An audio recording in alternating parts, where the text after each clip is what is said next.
An old saying among potato growers is that a good rotation is 1,000 years of sagebrush and 1 year of potatoes.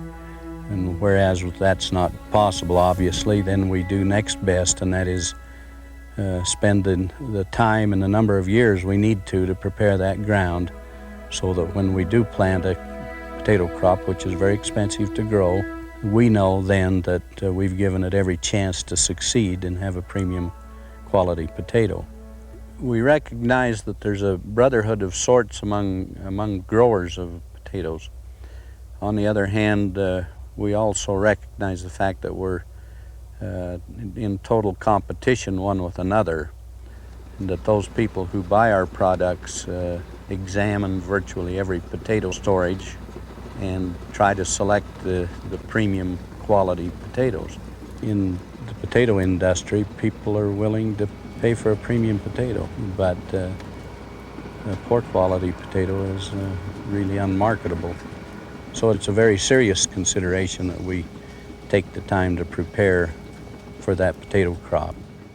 And so what we do is spend anywhere from 2 to 3 or 4 years preparing the ground prior to planting the potatoes. And this crop is one of them. It's a wheat crop, and it's not a lucrative crop, but it's a very good crop to prepare for the potato crop that's yet to come.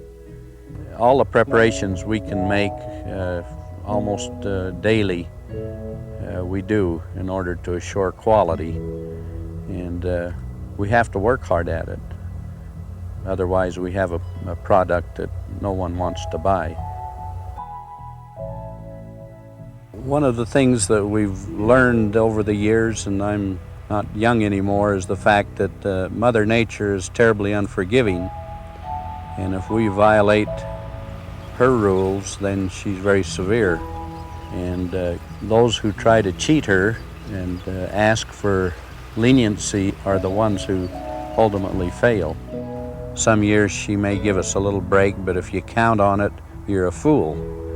You count only on your ability to get the crop out before Mother Nature's going to come and take it from you. The temptation to do things easier, quicker, is sometimes there, but we've learned that we can't do it. We have to put the time and effort and money into having machinery and people prepared and make the sacrifices that's necessary to get it done in that time frame. We have 3 or 4 years of preparation for one crop of potatoes, and then we have a window of 3 weeks to get that crop out of the ground and under cover before Mother Nature plays tricks on us. We try to maximize our growing season by waiting as long as we dare, but we also know that we're tickling the dragon's tail, so to speak, and so we make every preparation we can to let the crop grow as long as we can, and then once that's over and then we get into harvest, it's terribly important that we go not night and day but 18 hours a day in order to beat that potential cold that could destroy the crop even though it's in the ground. It's a pretty tough schedule, and pretty important that we're fully prepared and competent and get the job done timely, or we could lose it. Virtually 3 or 4 years of work.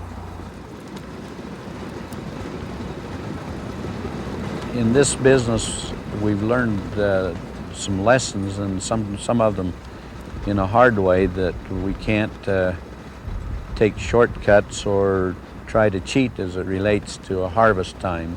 All the advances we see in irrigation, in equipment, in technology, in seed, and fertilization is not a substitute for other things. Anytime we violate the law of the harvest, so to speak, then we're doomed to failure in spite of all the advancements that we see come along. We try to make the best use we can of new technology and equipment that fits our needs, but we have also learned that it is no substitute for good, sound decision-making and preparation, which we've always relied on and we will always rely on it. It's more fundamental than changes in technology and equipment.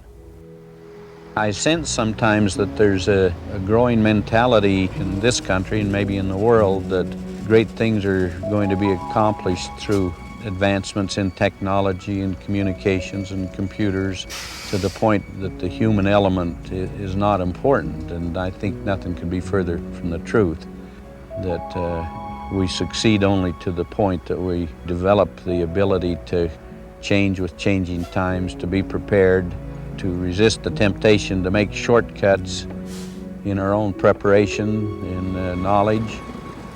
And I think the moment we rely on technology to substitute, we make grave mistakes.